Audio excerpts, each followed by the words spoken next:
What is up, everyone? Welcome to the FAA podcast. Um, just me today, so gonna run through pretty quick. Let's talk about college football. Friday we had quadruple header. I'll talk about two of those games here. Western Kentucky, 27-24, close one over Delaware.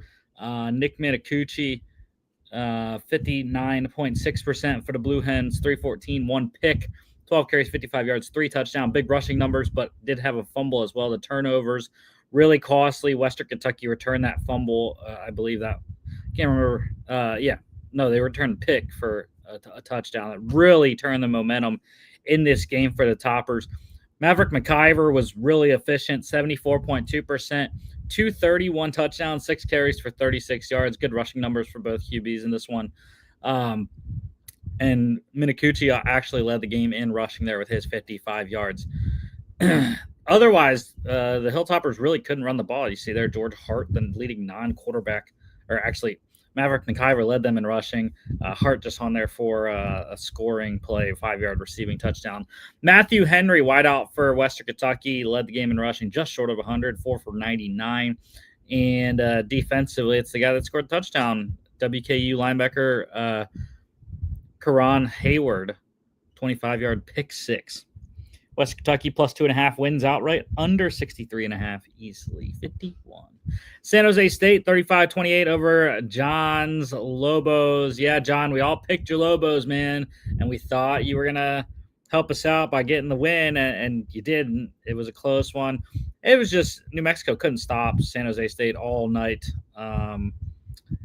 The offense, Walker Egan. This is the offense that I thought we were getting with San Jose State, and went 1-3 in non-conference.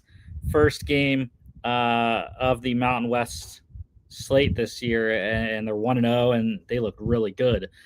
Jack Lane actually led the game in passing, though, for the Lobos, 70%, 344, but 3 picks, just totally costly on the night. 1 rushing touchdown as well. Walker Egan, I mentioned, he was spectacular, 86.7%, 334, 3 touchdowns, 4 carries, 17 yards.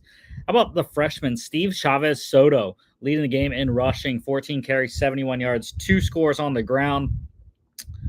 San Jose wide receiver Danny Scudero, the Sacramento State transfer, big night for him, 7 for 151 and a score. UNM also had a 100-yard guy, Keegan Johnson, 11 for 145. And defensively, it's the guy that led the game in tackles, San Jose corner Jalen Boehner, 9 tackles, 8 solos, 1 sack, 1 tackle for loss, 2 picks out of the 3 that Lane threw on the night. San Jose State covers minus 2.5, over 58.5. Easily. Kind of easily. 63. On Saturday, go Dogs. Number 12, Georgia, 35-14 romp over Kentucky and Athens. Start the streak. Start a new streak here, 1-0 at home. So we'll see what Georgia can do from here, but good rebound from the Bama loss. Cutter Boley for Kentucky, 61%, 225, 2 touchdowns a pick. Georgia quarterback Gunnar Stockton, pretty solid, 65.2%, 196, touchdown a pick, 6 carries, 48 yards, 2 rushing touchdowns. Ryan Puglisi also playing in this one. Not that great of a day, 3 of 4 for 49 yards, but did throw an interception on his lone incompletion. Georgia freshman running back Chauncey Bowens, he has looked really good coming on midseason here. 15 carries, 70 yards, led the game in rushing, and a 4-yard reception as well. Georgia wide receiver Dylan Bell, big day for him, caught 4 for 68, lead the game in receiving. Also had 2 carries for 6 yards and 2 rushing touchdowns on the day. Defensively, there wasn't a lot of stats. I'm going to go with Georgia, though. Linebacker C.J. Allen, 6 tackles, 3 solos, 1 sack, 2 tackles for loss. Georgia minus 19.5, covered by just a bit under 49.5 by the hook. Cincinnati upsetting number 14 Iowa State 38-30. It actually wasn't an upset if you look at the odds. But yeah, it was a tough day. Shorthanded Cyclones team. What an effort, though, to come back, make it a 1-score game. They just could not get closer than one score all day. Rocco Becht was really good, 62.5%, 314, 2 touchdowns, 12 carries, 17 yards, 2 rushing scores also. But Brendan Sorsby, just 52% completion, 214, 2 touchdowns, 9 carries, 64 yards, a rushing score. And the running game for the Bearcats was paramount all day. Evan Pryor leading the way, 10 carries, 111 yards, 2 touchdowns for him. Iowa State wide receiver Brett Eskildsen, went over 100 in this one, 8 for 105 in a score. And defensively, I'm going to go with Cincinnati defensive lineman Jalen Hunt, 6 tackles, 3 solos, 2 sacks, and 2 tackles for loss. Cincinnati covered -1.5, over 55.5, 68. Navy, 34-31, close one in the Armed Forces battle here over Air Force. But what statistic was this? Army, Navy? Was this Navy, Air Force? I mean, this is wild statistics in this one. Nothing like we've seen ever in the military academy games. Blake Horvath, I mean, lights out. He threw it 26 times. 76.9%. How about 339, 3 touchdowns, 17 carries? Oh, yeah, he had 130 rushing yards and a touchdown. Also had a fumble. Liam Zazarka was just as good. I mean, 57.9% is not the greatest, but 212 yards, 2 touchdowns, 25 carries for the Air Force quarterback, 152 yards, 2 touchdowns, and a fumble. Yeah, he didn't lead the game in he led the game in rushing, I should say.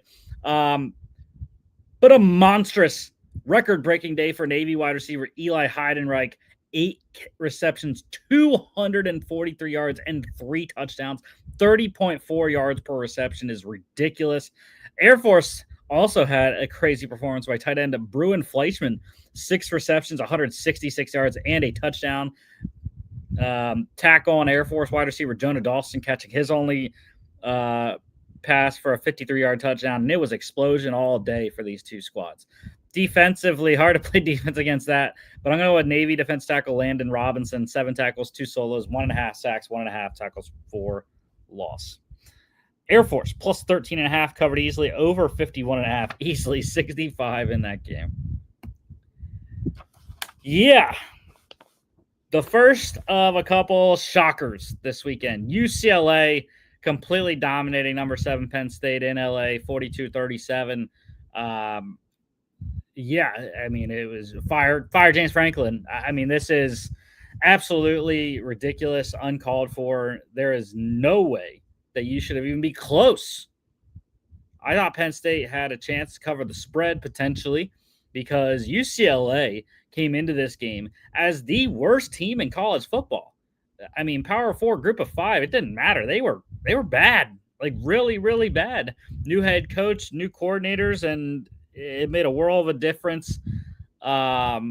Jim Knowles had no answer for Nico Iamaleava and this new Heisel offense there. First time calling plays as well for that kid on the UCLA side. It's ridiculous to lose a game to that.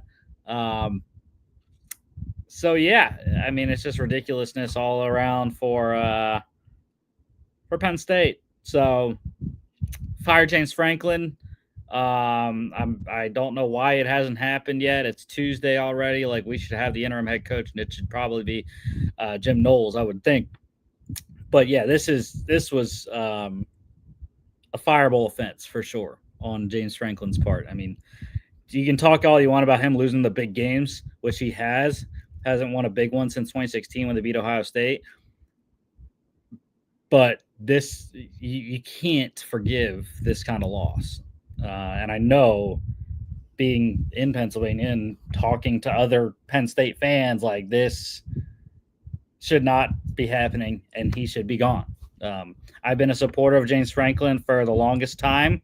I've defended him time and time again, but I can't defend him anymore. Not after this. So, yeah. Drew Aller, 73.1%, 200, 2 touchdowns, 11 carries, 78 yards. Nico Iamaleava for UCLA, 70.8%, 166, 2 touchdowns. A just ridiculous rushing attack for UCLA, 16 carries, 128, 3 touchdowns. Penn State really struggled against the QB run, obviously, there, 128, 3 touchdowns.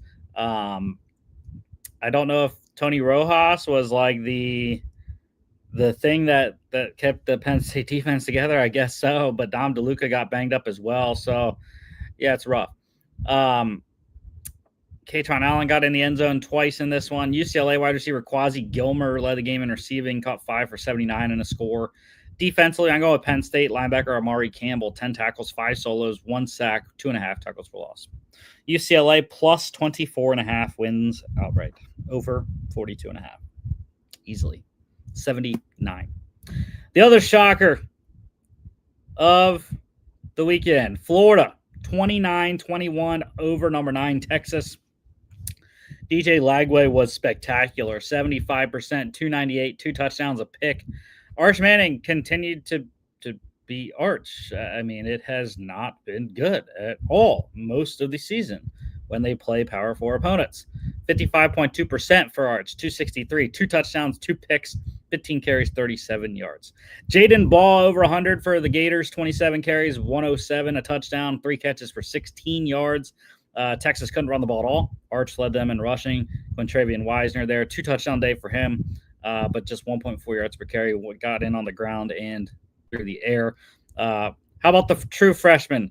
First game, Florida wide receiver Dallas Wilson, 6 for 111, 2 touchdowns. They might have found a star and a good connection with Lagway and Wilson there. Defensively, I'm going to go with Florida defensive back Devin Moore, 4 tackles, 3 solos, 1 sack, 1 tackle for loss, and a pick. Florida plus 4.5 wins outright, over 42.5. Easily, there's 50 in that one. One of the 2 ranked, I think there was 2 ranked matchups. I believe there was. Number 10, Alabama, 30-14 over number 16, Vanderbilt. This is the type of game I thought we were going to see. Beat them by multiple touchdowns for Bama based off last year and whatnot. So, Ty Simpson, I mean, I have a Heisman. I hate that I have a Heisman and a SEC championship bets in for Alabama and Ty Simpson, but I do. And they're looking good. So we'll see what happens. But so far, it's looking really, really good after the opening loss to FSU. 74.2% for Simpson, 340, 2 touchdowns, a pick. Diego Pavia, he struggled a lot in this one, 60%, 198, touchdown, a pick, 12 carries, 58 yards, and a fumble. The turnovers were costly for Vandy. Jam Miller, what a comeback. First game back after injury, missing a couple of games, 22 carries, 136, 1 touchdown, and an 8-yard catch for the Bama running back there. 2 touchdown day for Vanderbilt running back Cedric Alexander, 1 on the ground, 1 receiving. Ryan Williams, Bama wide receiver, just short of 100, 6 for 98 and a touchdown, lead the game in receiving. And defensively, it's Vandy defensive lineman Joshua Singh, 4 tackles, 2 solos, 1 sack, 2 tackles for loss, and a pass defensed. Bama covered a minus 13.5, under 58.5. Number 24, Virginia, upsetting by the betting line, 30-27 over Louisville in overtime in Louisville, Kentucky. Tough one for the Cardinals looking to get a top 25 win here. Miller Moss, I mean, he was spectacular, 70.8%, 329. 2 touchdowns, a pick, and a rushing touchdown as well. Chandler Morris for UVA. Air yards were not a thing for him. 61.3%, just 149 on 19 completions and a touchdown. But they got the ground game was pretty solid once again. Running back Jamari Taylor led the game in rushing. 16 carries, 68 yards, a touchdown, 6 catches for 29 yards. Good all-purpose day for him. Big time effort for Louisville wide receiver Chris Bell, 12 for 170 and 2 touchdowns. And really, Louisville beat themselves. I mean, the 2 turnovers, Miller Moss's interception, Isaac Brown's fumble, led to touchdowns for the Cavaliers. That's why they won. UVA linebacker Cam Robinson, 10 tackles, 6 solos, tackle for loss, and 47-yard pick 6. And defensive back Donovan Platt, 4 tackles, 3 solos, 61-yard fumble return for a touchdown. You throw in UVA defensive end Mitchell Melton, who had 2 sacks, 2 tackles for loss, pass defense. He was fantastic as well. So, yeah, I mean, it was a defensive performance for the Cavs, and that's why they won the game. So, Virginia plus 6.5 wins outright, under 61.5. Washington, what a comeback for the Huskies. 24-20 over Maryland. Damon Williams Jr. was fantastic. 68.3%, 275, 2 touchdowns, a pick, 14 carries, 54 yards, 24 unanswered by the Huskies after being down 20-0 in the third quarter. Malik Washington, it was a good performance for the true freshman, but just not enough. 61.2%, 219, a touchdown, a pick, and a rushing touchdown. Jonah Coleman led the game in rushing here for Washington. 18 carries, 57 yards, touchdown, 8 receptions, 47 yards. Big work day for him. Maryland struggled to run the ball there. DeJuan Williams, their leading rusher, just 2.2 yards per carry. Washington wide receiver Denzel Boston, he led the game in receiving, caught 6 for 71 and a touchdown. And defensively, I'm going to go with Washington defensive lineman Deshaun Lynch. 2 tackles, both of them solos, tackle for loss, 2 pass deflections. Maryland plus 5.5. They covered under 53.5. Number 3, Miami, 28-22 over number 18, Florida State. And this is my second rant that I'll have. I mean, this is just ridiculous for Mario Cristobal. They're up 28-3 going into the fourth quarter. They allowed 22 unanswered points to end this game, or 19 unanswered points to end this game. I mean, that's just uncalled for. I mean, put your foot down. They were stomping them. Granted, I lost a bit because I had over 29.5 team total in a parlay for Miami. So I'm salty about that. But I'm also salty because, dude, put your foot down. It's an in-state rival. Run it up. Who cares? Plus, you want style points, right? Just in case, in the worst case scenario that you lose a game down the road to a no-name, unranked team, you want the points. You want the style points. So I thought it was the stupidest strategy for Mario Cristobal. He also could have kicked a field goal that would have made it, I think, 31-14.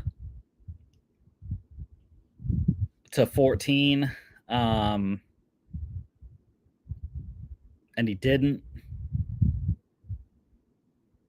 He went for it on like 4th and 3 or something like that and didn't get it easily. It was stopped pretty easily. So, yeah, I did not like the game plan from Mario Cristobal in the fourth quarter. I thought it was very stupid. Props to Florida State for scoring 19 unanswered to end the game. Good momentum for them. And also, it's stupid. I don't understand how Penn State and Texas fall out of the top 25, and yet Florida State has 2 losses, and they are still in. I understand those 2 losses are to 2 top 25 teams in Miami, who's a top 2 team. They moved up to number 2.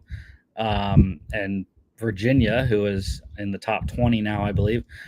But still, I think it's stupid at this point in the season that we have 2 lost teams, including Notre Dame, in the top 25. Tommy Castellanos for the Noles, not good completion percentage, 55.6%, but good yards, 272, 2 touchdowns, 2 picks, 16 carries, 57 yards. Led the game in rushing. Carson Beck, he was fantastic, 74.1%, 241, 4 touchdowns, one of the leading candidates for Heisman right now. Miami wide receiver Malachi Toney, how about the freshman, over 107 for 107, 2 touchdowns. 2-touchdown day for Miami wide receiver CJ Daniels, the LSU transfer as well. And defensively, I got to go with the guy at the bottom, Miami defensive back Jacoby Thomas, 5 tackles, all of them solos, sack, tackle for loss, 2 pass deflections, and a pick.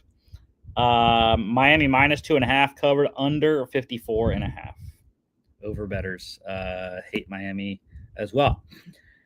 FCS game of the week, number 1, North Dakota State crushing number 6 Illinois State, 33-16.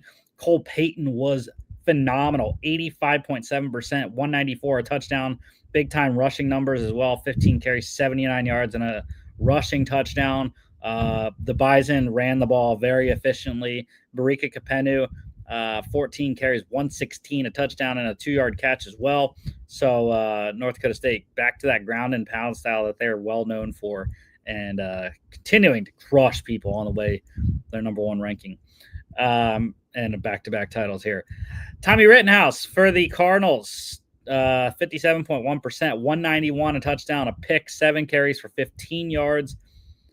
Illinois State wide receiver Daniel Sopkowitz, he led the game in receiving, caught 7 for 75 and a score. And defensively, the two guys that had turnovers, North Dakota State safety Ryan Jones with a pick, and North Dakota State linebacker Nathaniel Staling had a fumble recovery. Illinois State did cover, though, plus 24.5, under 58.5. To the NFL, let's go to London game. Vikings, 21-17 comeback over the Browns. This is Kevin Stefanski's fault. I mean, Dylan Gabriel played pretty well, 57.6%, 190, 2 touchdowns. But he got antsy. He ran the Mario Cristobal method in the fourth quarter. Started running the ball very often. Now, Quinshon Judkins did have a great day. But in second and long, third and long, you got to throw it, man. And granted, Dylan Gabriel did miss some throws. I will say that is his first NFL game, though. So it's kind of you thought that he would miss them anyways, some. But he looked really good, though. 57.6%, 190, 2 touchdowns. Very solid day for him. And the future is bright, I think, with this Browns rookie class. They are playing very, very well. Judkins, Fannin, Schlesinger. You look, I mean, most of the guys on here for the Browns contributing stat leaders here are rookies. And so there's a good possibility for the Browns here. They got to get some offensive and defensive line youth, but other than that, they are looking really good. Carson Wentz, what a comeback for him. 73.5%, 236 touchdown, 3 carries for 13 yards. Cam Akers, former Vikings running back, he also threw a touchdown back with Minnesota, 32-yard passing touchdown, his only stats of the day. Mentioned the rookie Quinshon Judkins. He was really solid, 23 carries, 110, and an 18-yard reception as well. Justin Jefferson did Justin Jefferson things for Vikings, caught 7 of his 11 targets for 123. Jordan Addison, the game-winning touchdown from Wentz on his 6 targets there, caught 5 of those for 41 yards. Defensively, I got to go with the guy at the bottom. Browns defense tackle Malik Collins, big-time stats for him, while Myles Garrett's getting double, triple teamed, 2 tackles, both of them solos, 2 sacks, 2 tackles lost, 2 QB hits. Browns were pretty stout most of the day up front. But yeah, Cleveland, I think, should have won this game. It really hinged on the field goal before halftime. If they would have gotten a score there instead of kick 3, I think that this either goes to overtime or they win it outright. Anyways, Vikings covered -3.5. We had +4.5, though, on the podcast picks. So luckily, John and I got a cover, which was nice on our dogs. Over 35.5. To the 1 p.m. games, Broncos upsetting the Eagles 21-17.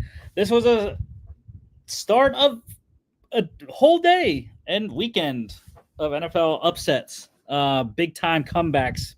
Broncos down 17-3 and came back, got the 2-point conversion at the end to make it a 4-point game. Or to make it an 18-17 game, and then they kicked a field goal to make it a 4-point game. Jalen Hurts. I'll say I still think Devontae Smith should have caught the ball, hit him right in the hands on the Hail Mary. Good ball for Jalen. A.J. Brown kind of trying to moss him, both in the same area. I don't know, but I still think Devontae should have caught the ball. He's good enough to catch that. Jalen Hurts, though, 60.5%, 280, 2 touchdowns. Bo Nix, 61.5%, 242, a touchdown, 3 carries, 22 yards. J.K. Dobbins led the game in rushing for Denver, 20 carries, 79 yards, a touchdown. 5-yard catch as well. It was interesting. Saquon averaged 5 yards per carry, right? But they didn't run the ball very often at all. This Broncos defense was stout on the day. Did catch a long touchdown, put them up 17-3. But yeah, it's been rough for the Eagles. Offensively, they are 4-1. They're figuring it out. I think this Giants game on Thursday is going to really kickstart them, though. I really do.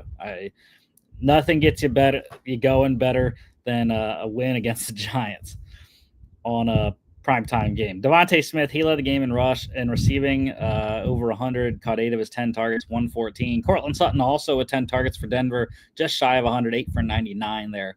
And defensively, I mean, take your Broncos pick. Nick Benito, Jaquan McMillian. I'm going with Nick Benito. I put a bet on him to win Defensive Player of the Year a couple weeks ago, I think it was, and he is leading the league in sacks. So I'm very excited about his potential to win that. 4 tackles, 3 solos, 2.5 sacks, 2 tackles for loss, 3 QB hits. Broncos plus 4.5 went outright under 44.5.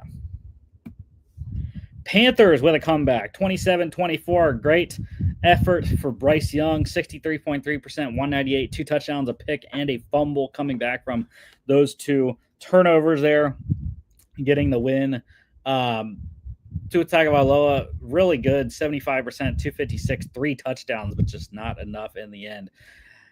Bryce got a lot of help from his round game. Rico Dowdle was just ridiculous. Franchise, I think this was the second in franchise history. I think Chris McCaffrey owns the record, but 23 carries, 206 yards. That's 9 yards per carry, by the way. 1 touchdown and 3 catches for 28 yards. Rico went crazy at home in this game. Dolphins going to run the ball. Devon Achane, 1.6 yards per carry. That's what the Panthers thought they were getting, kind of defense that they thought they were getting when they got all those guys in free agency. So good stopping the run for the Panthers in this one. Jalen Waddle, no Tyreek Hill, no problem. He led the game in receiving, caught 6 of his 9 targets, 110 and a touchdown. Got to mention as well, Darren Waller, another touchdown, 3 in 2 games. Please win comeback player of the year so I win a lot of money. Thank you. Defensively, I am going to go with the winning side here. Panthers defensive end, Ashawn Robinson, 3 tackles, 2 solos, a sack, 2 tackles lost, 1 QB hit. Panthers win outright, plus 1.5, over 44.5. Texans demolishing the Ravens in Baltimore, 44-10. And I mean, I saw this coming. I mean, the Ravens just don't have players. They don't have anyone left. I mean, their defense is totally devoid of Pro Bowls and All Pros that are on injured list right now. And without Lamar, I mean, Cooper Rush didn't really have a chance against this Texans pass rush. So it was a rough day. And the Texans also, I want to say, kudos to them for finally stopping the run. That had been an issue defensively, and they did a good job. Got helped by their offense, scoring a lot of points, got them the lead, and forced Baltimore to throw the ball, essentially, more. C.J. Stroud was very efficient, 85.2%, 244, 4 touchdowns, 30-yard carry as well. Davis Mills also played at the end, 2 of 4, 23 yards. Cooper Rush, 70%, 179, but 3 picks, really costly on this day. Nick Chubb, can we figure out this Texans backfield? I hate Woody Marks. Needed him to score. He didn't. Nick Chubb did. It was the reverse when I had Chubb to score, and Marks did twice. Nick Chubb, though, led the game in rushing, 11 carries, 61 yards, and a score. Leading the game in receiving, Ravens wide receiver Zay Flowers caught all 5 of his targets, 72 yards. Again, mentioned Ravens struggled to run the ball, 2.2 yards per carry there for Derrick Henry. 2 touchdown day for Texans wide receiver Xavier Hutchinson. And defensively, I'm going to got 2 interceptions. Texans safety Jalen Petrie, 4 tackles, 3 solos, 2 pass defense, and 2 picks. Texans minus 2.5. Cover easily, over 41.5. Texans by themselves. Saints upsetting the Giants 26-14. Technically, it wasn't an upset. They were the favored team. But but it was an upset by most people's accounts. Spencer Rattler, 0-10 coming into this one in his career, 67.7%, 225 touchdown, 6 carries, 21 yards. Notice didn't turn the ball over, which was kind of a first thing for this year. Jackson Dart, Giants did turn the ball over a lot. 65% for Dart, 202, 2 touchdowns, 2 picks, 7 carries, 55 yards, and a fumble.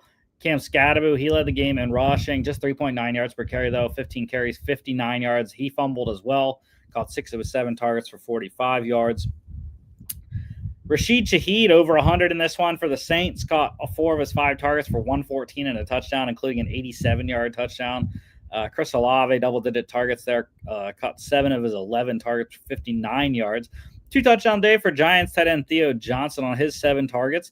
And defensively, 2 guys, the Saints at the bottom there in the secondary, corner Kool-Aid McKinstry, 4 tackles, 3 solos, 3 pass defense, 2, both of Jackson Dart's interceptions, and safety Jordan Howden, 4 tackles, 3 solos, and a 86-yard fumble return for a touchdown off of Cam Scadaboo. Saints cover -2.5, under 42.5. Cowboys beating up on the Jets, 37-22. Jets last winless team in the league. Justin Fields was pretty good in the loss, 69.6%, 283, 2 touchdowns, 7 carries, 26 yards. But Dak Prescott was better, 62.1%, 237, 4 touchdowns, 7 carries for 28 yards. Got a lot of help from the ground game as well. Javonte Williams up over 100, 16 rushes for 135, a touchdown, and a 4-yard receiving touchdown as well. 8.4 yards per carry. Breece Hall was just as good. Why didn't you freaking score, though, Breece?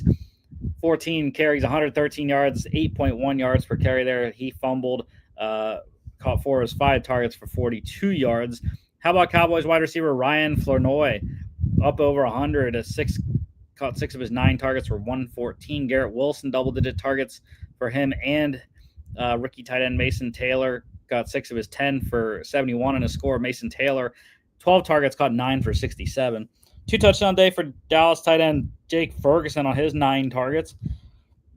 And defensively, I'm going to go with the guy at the bottom there, Cowboys defensive end Dante Fowler Jr. He was everywhere. Tackle, it was a solo, sack, tech floss, pass defense, 5 QB hits. How about James Houston? Big time get for the Cowboys in the offseason and right before the season started, really 1.5 sacks. He's been really solid for them after the Parsons trade. Cowboys +2.5. They went outright over 47.5, 59 in that one. Colts just demolishing the Raiders in Indy. Geno Smith, another tough day for him, 69.4%, 228, 2 picks. Daniel Jones, efficient once again, really good offensively, 69%, 212, 2 scores. Ashton Genty, he did lead the game in rushing, 67 yards on 14 carries, caught 5 of 7 targets for 42 yards. Jonathan Taylor, he continues to rake. I just hate that you didn't get 4 more freaking yards, JT. Our boys live parlay that we had on DK, 17 carries, 66 yards, 3 touchdowns for him, caught 3 for 20. Raiders wide receiver Trey Tucker led the game in receiving, caught 4 of his 6 targets for 62 yards. And defensively, I'm going to go with Colts defensive tackle DeForest Buckner, 6 tackles, 2 solos, sack, tech floss, 2 QB hits. Latu. How about the interception for the D lineman there? Colts -7.5. They went outright. They covered under 46.5 by the hook. That is rough. Colts really the only one other than the Lions that a lot of people expected to win. They did. Bucks, what a game in Seattle, 38-35 over the Seahawks. Baker Mayfield was just phenomenal, 87.9%. If you like quarterback play, this was your game. 379 for Bake, 2 touchdowns, 5 carries, 15 yards. Sam Darnold was just as good, 82.4%, 341, 4 touchdowns. But the costly interception at the end, he got hit or it got deflected, I can't remember. But costly interception, setting up the Bucks easily in field goal range for Chase McLaughlin to hit the game winner. Kenneth Walker III, he led the game in rushing, 10 carries, 86 yards, and a reception for 0 yards. Rashad White filling in for Bucky Irving, 2 touchdown day for him on an otherwise tough rushing day, 2.9 yards per carry there. How about the receiving in this one as well? Bucks rookie wide receiver Mika Ibuka caught all 7 of his targets, 163 yards and a touchdown. His former Ohio State teammate Jackson Smith and Jigba for the Seahawks, really good as well. Caught 8 of his 9 targets for 132 and a touchdown. Defensively, I'm going with the leading tackler, the guy that won the game essentially, Bucs linebacker Lavonte David. 9 tackles, 5 solos, a tackle for loss, pass defense, and a pick. Bucs plus 3.5. They went outright over 45.5 easily. 73 in that one. Titans first win for Cam Ward, 22-21 in a comeback over the Cardinals. They were up 21-3 in this game. Ridiculous comeback for Cam Ward. 53.8%, 265, a pick for Cam. Kyler Murray, very efficient, but not a lot of yards, 74.2%, 220, 4 carries, 25 yards, touchdown, and a fumble. And this game was wonky. Cardinals running back Amari DiMercato, he led the game in rushing, 3 carries, 81 yards, but a costly fumble that turned into a touchback, dropped it before the goal line. And again, like Field Yates said on Twitter, it's like, dude, how have we not figured this out yet? Just get to the end zone before you drop it. Like, get 5 yards into the end zone before you drop it, just to make sure you're in. I mean, it's ridiculous. Tough rushing day for Michael Carter as the starter, 2.8 yards per carry there. Titans wide receiver Calvin Ridley, how about a resurgent performance? Caught 5 of his 10 targets for 131. And Tyler Lockett had one of the plays of the game as well. A pick from the Cardinals that was fumbled. It was Dadrian Taylor Demerson. He picked Cam Ward, got stripped, fumbled. It got batted around into the end zone. Tyler Lockett recovers it for a touchdown. That's just how this game went. It was wild. Defensively, though, I'm going to go with Cardinals linebacker Josh Sweat, 4 tackles, 3 solos, 2 sacks, 2 tackles lost, pass deflection, and 2 QB hits. Titans plus 7.5. They went outright over 41.5. Commanders demolishing the Chargers in LA, 27-10. Jaden Daniels homecoming, 57.7% for Daniels in his first start back after 2 games missed. 231, a touchdown, 8 carries for 39 yards. Justin Herbert, very efficient, 75.9%, just 166 yards, though nothing going downfield. A touchdown, a pick, 4 carries, 60 yards. The pick was tough. They were about to go in to make it a 1-score game, and got tipped at the line and caused Mike Sainristil to get the ball thrown right to him, essentially. Trey Lance came in at the end, completed 3 of 4, 44 yards, and had an 11-yard rush as well. Coming out party for Commanders, running back Corey Krosky-Merritt, 14 carries, 111 yards, 2 touchdowns, and a fumble. Deebo Samuel, big-time effort for him, caught 8 of his 11 targets for 96 yards and a score. And defensively, I'm going to go with Commanders defensive end Dorrance Armstrong, 3 tackles, 2 solos, 2 sacks, 2 tackles for loss, and 2 QB.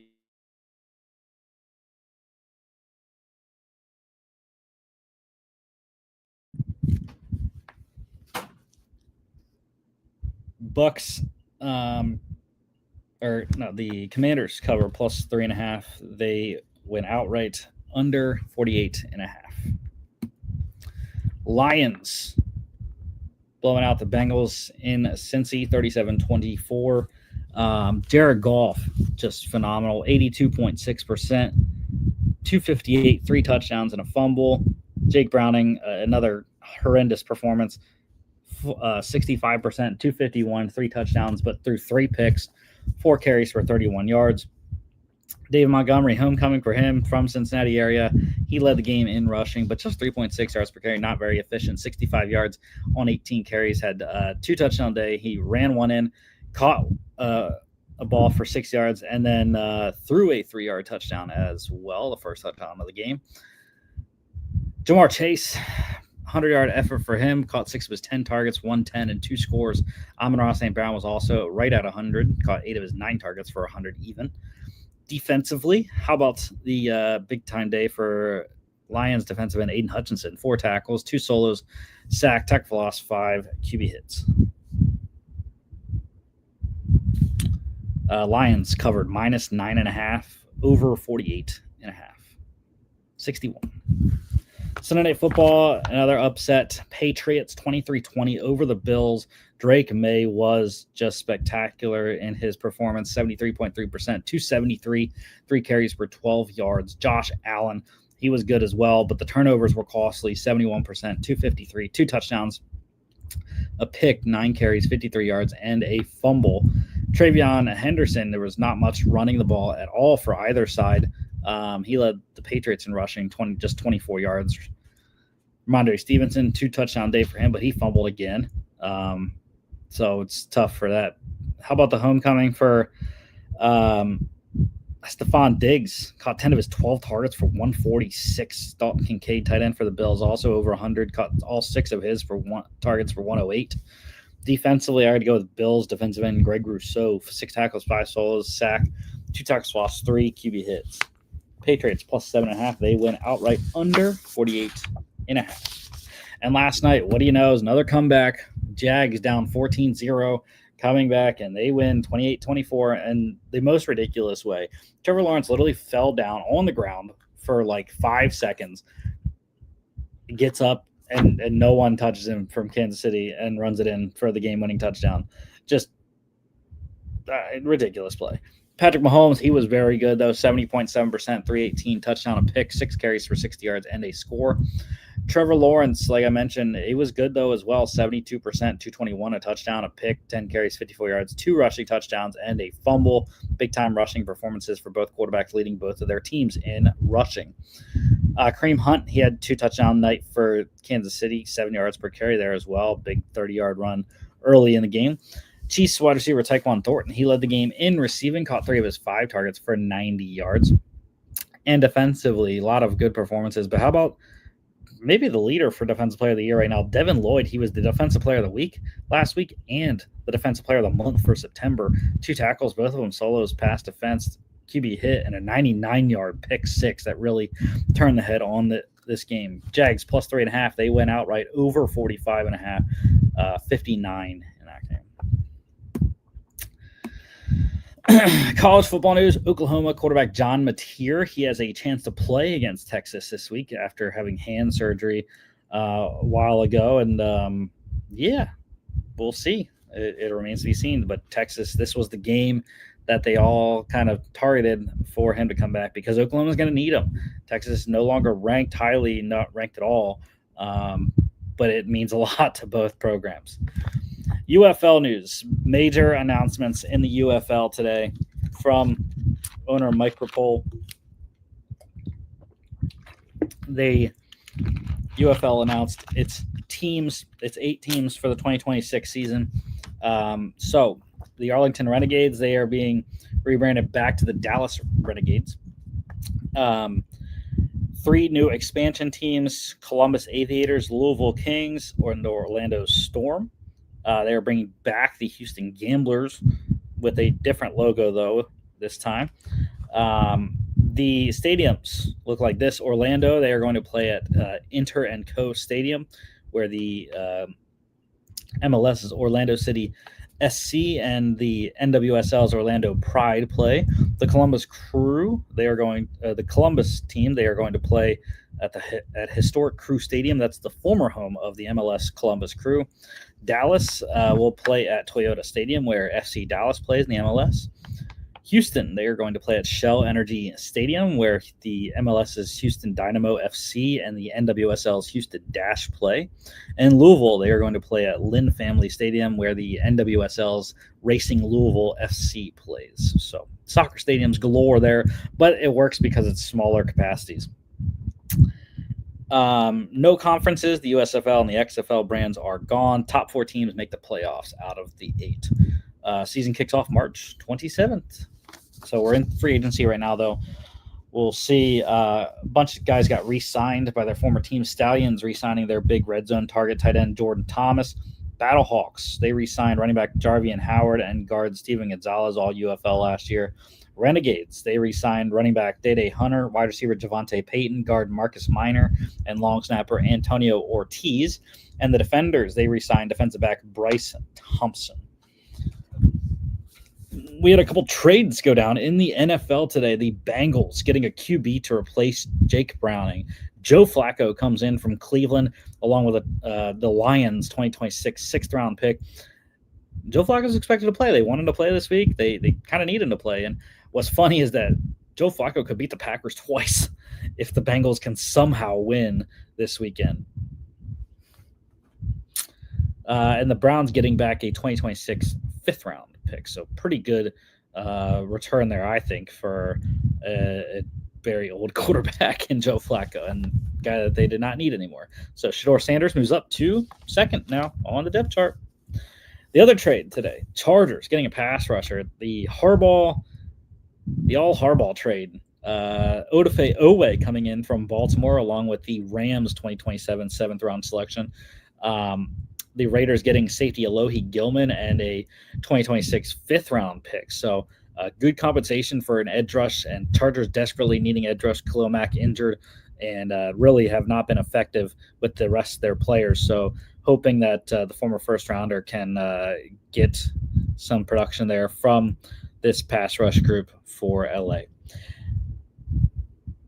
Big-time news. There's a lot of hay made about it. The Fox analyst Mark Sanchez was stabbed in Indianapolis this weekend in an altercation, apparently over a parking spot. I mean, dude, come on, Mark. Public intoxication as well. Apparently he was severely drunk and ended up trying to fight a 69-year-old man over a parking spot or something like that, assaulted him, and I guess that the man stabbed him somehow. I don't know. But yes, Mark Sanchez has been arrested at the hospital where he's recovering from his stab wounds. And he faces 1 to 6 years in prison on felony battery charges involving serious bodily injury. So serious charges for Mark Sanchez. And it's just stupid. And they're going to prosecute him very harshly in Indianapolis. Free agent wide receiver Odell Beckham Jr. today acknowledging that he has accepted a 6-game suspension for a PED violation from last season when he was with the Dolphins. So Odell saying that once his suspension is up, though, teams that he would like to play for include the Steelers, the Chiefs, the Rams, and the Giants. So those are his list of 4 teams. We'll see if any of those teams take a shot on him or want him to play for them after his suspension is up. A couple of practice windows being opened. The Packers potentially getting a big-time addition to their offense. Wide receiver Christian Watson coming off the torn ACL week 18. So he potentially is coming back shortly. And the Panthers getting wide receiver Jalen Coker back at practice. So another offensive addition there potentially for Carolina. IR, Cowboys safety Amani Hooker with the toe injury. Vikings center Ryan Kelly, second concussion in 2 weeks. Chargers rookie running back Omarion Hampton. He has an ankle injury.